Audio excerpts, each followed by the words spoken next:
Hello and welcome to today's episode of the Healthy Business Podcast. I'm super excited because we have the wonderful Sandra Ten Hoope that is joining us, talking all things sales pages. And I know this is something that brings up a lot of kind of anxiety or nervousness when people think that they are about to start writing a sales page or they know they need to have one. So I thought I'd bring an expert in to chat to you today.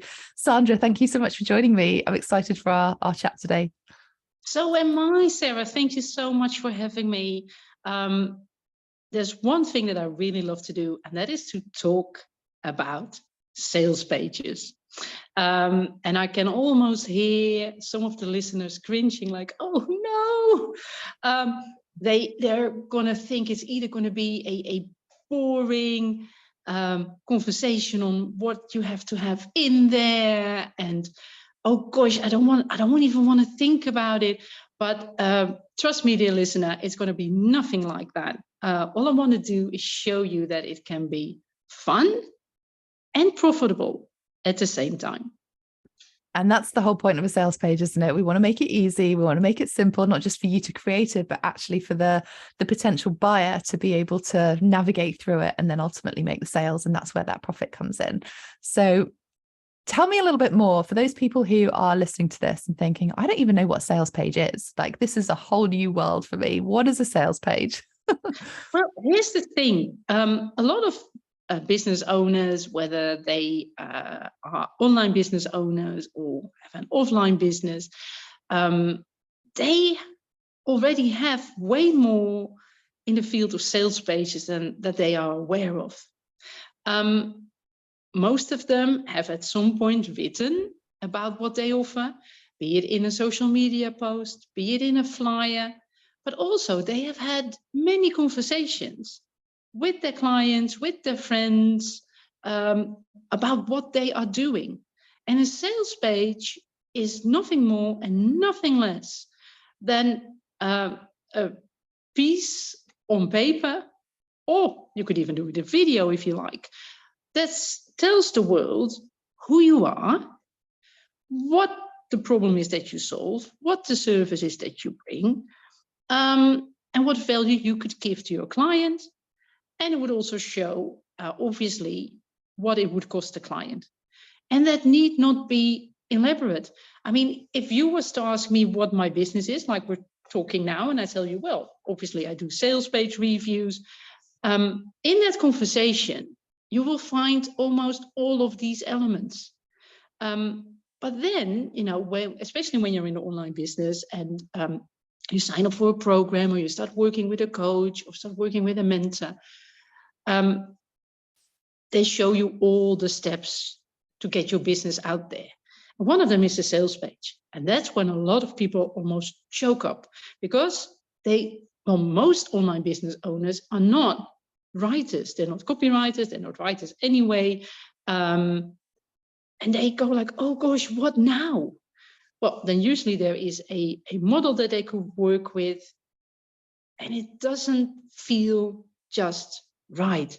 It's either way too elaborate, or it uses words that they would never do in a conversation. It seems to be something because they've seen sales pages of others that is like 30 pages long. What would they fill that with? And ultimately, they hold off almost on their entire business. Let me give you an example. I, earlier in the year, reviewed a page for a coach in the financial services industry. And it said a lot of wonderful things. But it didn't really show me who she was as a person. While at the same day, because, we're also friends, I saw a post by her, just a Facebook post, about the situation that she had encountered. And she made a perfect transgression from her personal situation into her business because, what she encountered, others could encounter. She had a wonderful witty twist on it, as I got to know her, a very witty person. And it was all in there. So I got back to her and I said, you gave me some pointers in that sales page. page, but you didn't give me you. Why did you not put what is in that post in the sales page? Yeah, but I said, no buts, because that is it. So anybody who in whatever shape or form feels comfortable to talk about their business, and I hope you would, because you should be proud of your business. You should be very proud of your own accomplishments as a person, the expert at what you are. So if you're able to talk about it in a conversation, on paper, in a live, wherever, you are almost halfway there.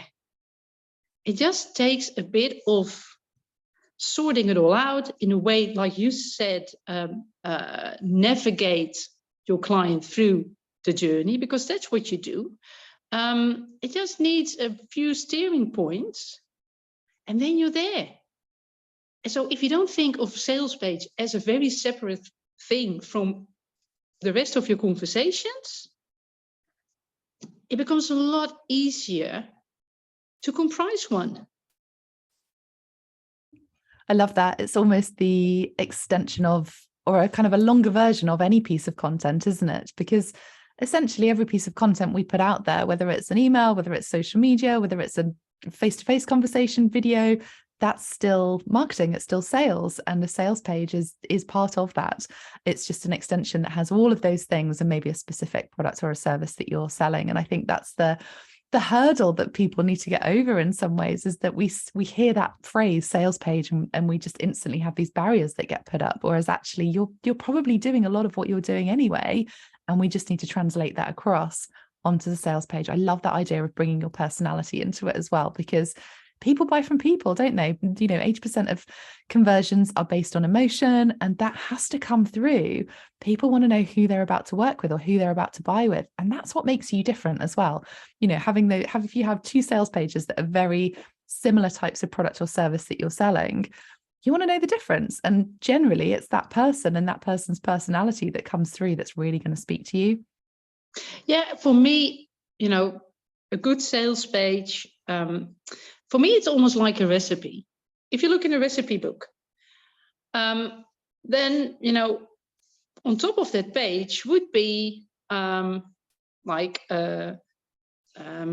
lovely, you would go to the section like desserts, and then it would say lush chocolate cake, and maybe a subline with cherries on top. So on top, you would have basically already that what you would need. I would say the first maybe 5 to 7 lines on top would tell me exactly what it is, what it would do for me, why you would be the one to deliver it, and maybe even give a small idea on the price. You see, I'm not the biggest of cooks, but if I go through a recipe book, I also would want it to be like 1 or 2 pages. If a recipe were 30 pages, unless you're a Michelin star chef, and maybe you wouldn't even need the book anymore then, you'd be put off. So think of it as a recipe. Show what it is, showcase the ingredients, showcase sort of the cooking process, what you're going to do with them to get their result. And at the end, you will have the picture of the perfect, wonderful chocolate cake with the cherries on top. It's as easy as that. And I came to the reference of the recipes when I was speaking to someone about my business setup for the sales page review. And all of a sudden, he said, so basically, it's stop waffling, start selling. And then we came up with all these waffle references, as you do. And that's why I ventured more out into the idea of it being a recipe. And that's what I want to bring to the people, because they have the ingredients, they have the cooking method, they are the chef at what they do. Just bring it all together. And it needn't be long, and it needn't be painful. All you have to do is make it very succulent, very mouth-watering. And And then that's basically when we come to the sort of persuasion part. I went through a program, so I became a certified master persuader. And I'm afraid that we've been bombarded with marketing and sales techniques that have put persuasion too much in a sort of tell-sell corner. Persuasion to me is not cold selling. Persuasion to me is anything but tell-sell. It is showcasing what you do in a certain light, for it to appeal to those that you wish to help with your service. It's a choice of words. It's a layout thing. It's, like I said, it's a recipe, but it's not meant to, like I said, force people to work with you or force people to, buy your service. Persuasion is not an enforcing method. Well, I know it can be used that way, but it shouldn't be. And that's not what I want to bring to my clients. I wish for them to appeal to their clients in a persuasive yet honest way, with all the integrity and all the experience that they have as a professional. I think you're right. I think so much of what we see about marketing and sales is the hustle and the hard grind. And actually that is putting a lot of people off. And I always say that if you're pushing and pushing and pushing, you're actually going to push people away. And, me coming from a sort of more traditional marketing background, so much of it is missed because of the social media world that we live in. And marketing does not equal social media. There are so many different ways that we can market to our audience. But actually, and as you've just said there, so much of what comes from is this relationship. It's about really understanding our ideal clients, really understanding who our audience, the right audience are for your products and services. And when you could take time to really delve into that, to understand, all of their different kind of feelings, but it's more than that, because it's not, so much we're told about, who is your ideal client and you have to tick them into a box. And for me, I like to take a slightly different approach. And I think this is what comes so strongly within what you do with the persuasion and the copy, is that actually, and the bit that's missed so often, is it's about their attitudes. It's about their core values. That's the human piece that so many people miss when it comes to selling. That, yes, of course, we can have ideal client avatars and, put them into a box. But actually, for most people, we're working with other people. You don't want to work with someone who ticks a box. You want to work with somebody who has similar and at least aligned values and attitudes, because otherwise, if they do buy from you and they don't have a similar value or attitude, that's going to feel like hard work. And that doesn't help you have a joyful, easy business, which is what we're all trying to create. Exactly. I think the emphasis should be to be an ideal seller, to be a seller that truly listens to their clients' needs and sees if what you offer truly fits those needs. Yeah. And it might be the case, it might not be the case. To be honest about, what you bring to the table, who you bring it to the table for, and also, on the pricing, be transparent, because you can't really always predict who will be the person buying on the other side. I mean, obviously, depending on the product that you offer, you have a certain audience in mind. You can't always control who it would appeal to, but you can control, you being the ideal seller, how you showcase yourself to the world. And whether the way you speak about your offer is as truthful and transparent as possible, that you can control. Yeah, absolutely. And that's the bit that connects people. That's such a big part of persuasion as well. And when you're writing copy, it goes into more of that serving piece rather than, that selling, that pushing selling side of things. It's about serving, what are the benefits to help these people if they were to buy your product and service. That's really what we're doing here, is putting up that list of ingredients, that how it can help them if they were to choose to invest in that. And I think, yeah, it's so interesting, because I think there's a lot of people teaching things in a way that doesn't feel aligned to me and to you by the sounds of it as well. And I think people then get stuck in this sort of hustle mentality and feeling like they're doing all the things and still wondering why sales aren't coming in, because they're missing that human connection piece with the relationships and really buying. And it's not about shouting the loudest. It is about that stop waffling, start selling in a really aligned way for you, but also for them. Yeah, it's first about, shining the light on what makes you unique. So what I am good at, if people come to me, is from, what they give me to review, or the conversation that we would have, or what I see from them on social media, is what makes them unique in their field of expertise, and what makes this offer that they now want to sell unique in the market. And that I help them, comprise in a few sentences that are not the regular I am and I help, so that, because a lot of people get stuck on that, because it's a formula. I got stuck on that for years. And you can explain it to people in a few sentences without always using the same lines. So that's what I bring to people. And that is the one thing that we put on top of that recipe. And everything else just flows. And you just was speaking about the benefits. And what I always ask people to do is to dive really deep into the benefits behind the benefits. I think that's a true core of persuasion. Because if you offer them a product or service that buys them time, that's wonderful. But it's even more wonderful if you could then explain to them, based on what you know about your clients, what they could do with that time. Yeah. Some would be geared towards, I've got time to spend with the family. Others would be like, okay, I have time to build a business alongside what I'm doing, or I would have time to run a marathon, start training for a marathon. It's always the benefits behind the benefits, because everybody says freedom.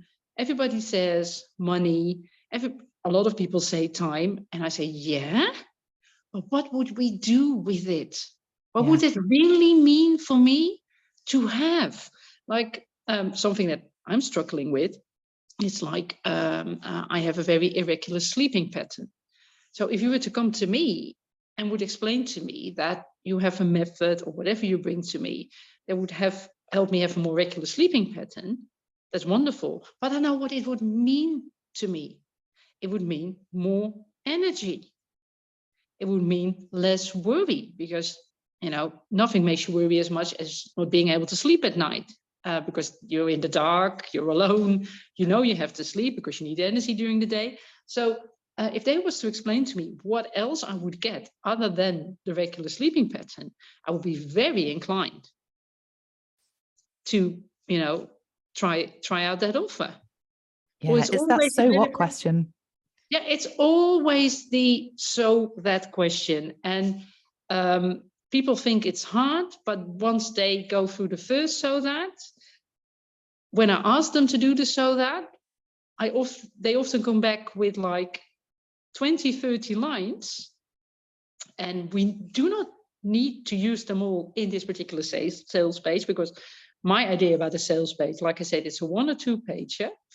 But if you've done the exercise, you immediately have 20 content prompts for your blogs, for your lives, for whatever you want to do with it, that will help you make the content to get, more promotion for your sales page. Because the one time you address the energy, the other time you address less worry, etc. But it all comes down to the same offer.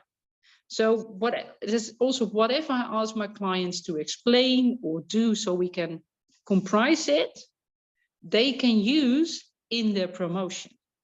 Yeah, it's so important to talk about this, I think, because when people think about a sales page, they think about it as a single entity, whereas actually it's almost that's the end point, and you can use that, or the starting point, whichever way you want to look at it, but reverse engineer everything that's on your sales page. You need to get people to that sales page. So you need the persuasive content, the marketing pieces, to get them onto that sales page. And you can have the best sales page that's written, but if no one's seeing it, you're not going to make those sales either. So I think it's utilizing, or as you say, all that work. If you've done that pre-work to really understand your ideal client, to really understand what the benefits actually enable them to do, you can use that in your marketing to then drive them to your sales page. And then they have that reconnection with you, and that sort of, I suppose you're reselling, you're re-persuading them, because if they've come across to your sales page and the sales page is well written, there's no reason that they shouldn't be buying from you, because everything is then aligned on their content talks to them, or your content talks to them, and sales page is talking to them.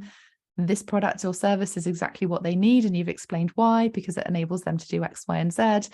The next step for them is that call to action, which is the buying piece. And I think people miss that because it is an extended process. But actually, once you've got that in place, it actually makes things so much easier, because you know what you're selling, you know where you're driving people to, and everything that you've got on that sales page can be regenerated and repurposed into your content that's going to get them there. Exactly. Like we said earlier, it's not that different from a general post in whatever shape or form. It would just have a more explained or extended call to action than a regular post would have. Yeah. And we come back to the personality piece. If you love to do lives, there's no reason why there couldn't be a video of you on that sales page. Make it as similar as your regular way of speaking to people. Yeah. And if you're very witty in your blogs, it should be there in the sales page. Because if people know you, and we all know it takes a lot of days and a lot of contact moments for people to really get to know you, to a point that they're thinking, oh, hey, this person might have the solution to what I need. It should really sound like you, because else it would be very odd. But you see a lot of people that's going for the model, and it's not aligned with who they are. And then people are put off, which is a shame, because there's already a lot of time and energy invested in the relationship. And like, this doesn't sound like, this is weird. Once you lose them at that point, it's very hard to reconnect. It is. It's having that alignment through everything that you do and showing up as you, whether that's video or in that text post as well. And that sort of, I suppose it's your true identity, isn't it? Your branding. That, so many people think that branding is just a logo, but actually it's you, especially if you are running that business or you're going to be delivering that product or service. People are buying into you, and they want to know who you are. That's that big piece of trust, that whole like, know, and trust when it comes down to relationship building. It's so important that you have that that comes through before you even get them onto the sales page. But if, as you say, if there's a mismatch between them knowing you as a person to then what translates onto the page, that trust starts being questioned, because you're not being you, or you're not showing up as you. So you want to have that consistency across everything that you're doing. What is the optimal length? I know you kind of said 1 to 2 pages, but if someone is, kind of breaking this down or kind of looking at it as an online sales page, what does that look like? Well, for me, it could be a 1 or 2 pager. Obviously, there's, even to this rule, an exception. It totally depends on who you are and the particular offer and the particular market. But most sales pages I've reviewed, 1 or 2 pager would be sufficient. They are like, even though you may think, how are you going to put that on a 1 or 2 pages? There's like, for me, about 15 elements.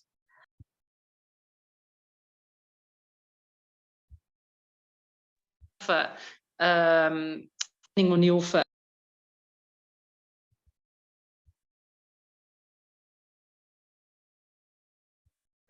Sandra, I've lost you again. It's gone on to mute.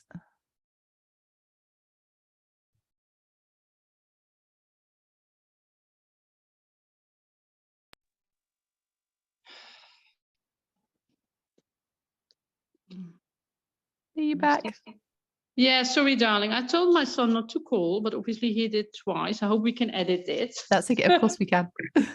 Okay, so where were we? So let's recap on the length of the sales page. So for me, the perfect sales page would be a 1 or 2 pager. It could be longer, depending on who you are, what you offer, and the market that you offer things to. If you know that, for instance, you venture out into the corporate world, where a lot of people still tend to read thoroughly through offers, we might need a longer sales page. But let's say that you are either selling to other online entrepreneurs, or you are selling a maybe more holistic offer to your clients. Usually a 1 or 2 page here is sufficient. I've identified like 15 points that make for the easy navigation, for the customer really to go on a journey in that page. Not all are necessary. Some relate to guarantees, bonuses that not all offers will bring with them. But even on a 1 or 2 pager, we can fit in most of those elements. It's easy to read for the customer. It doesn't make them feel like scrolling and scrolling and scrolling and scrolling, in which you could also lose their attention. And like I said before, like in a recipe book, 1 or 2 pages will get you interested in trying out the recipe. Longer, you would have to be really, really looking for something very specific. And like I said, if that's your market, we'll cater to it. But if it's not, you can make it really juicy. I had the honor of reviewing a sales page early in the year. And the business owner came to me, she said, oh, it's only the 1 page. I'm sorry, maybe I should make it longer before I send it to you for review. And it was near perfect. All it needed was 2 or 3 lines on her specific expertise, but she had added a link to a part of the website where her expertise was showcased. But as as a consumer of sales pages for years myself, before I learned how to review them, you do not click through when you're reading a sales page, or maybe even anything that you see online. You hardly ever click through.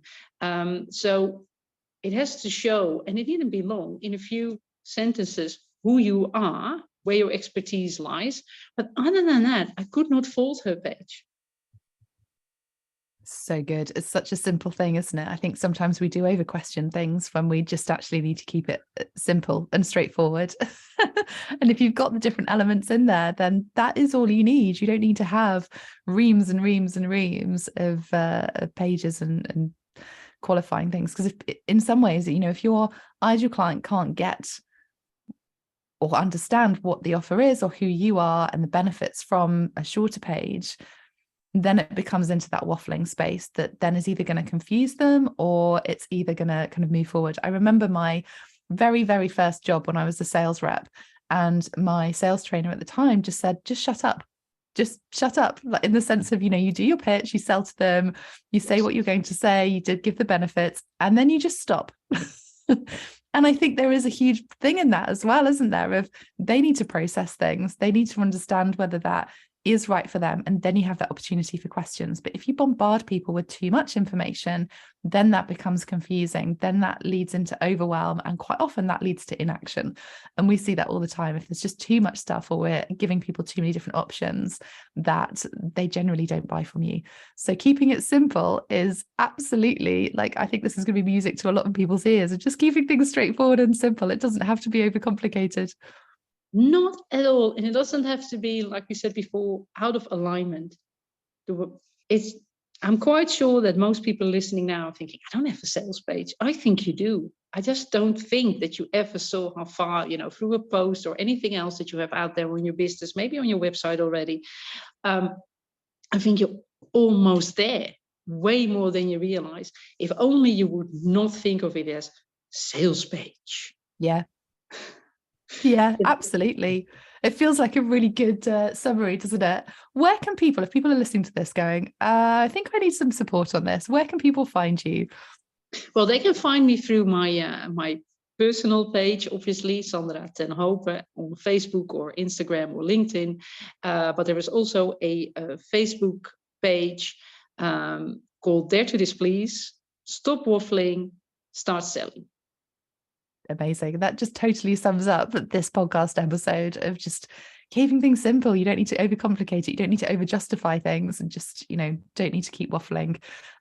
Sandra, I've loved chatting to you today. It's been super useful, and I think hopefully for the listeners as well. But do reach out to Sandra. She's an absolute whiz when it comes to sales pages and helping you create that persuasive copy and content that actually does work, but doing so in an aligned way rather than in a pushy, hardcore sales way, which no one likes to be reading, let alone be on the end of as well. So hopefully you've enjoyed today's podcast. Hopefully it's given you a little bit of food for thought, and thank you for joining us. And I will see you on the next episode.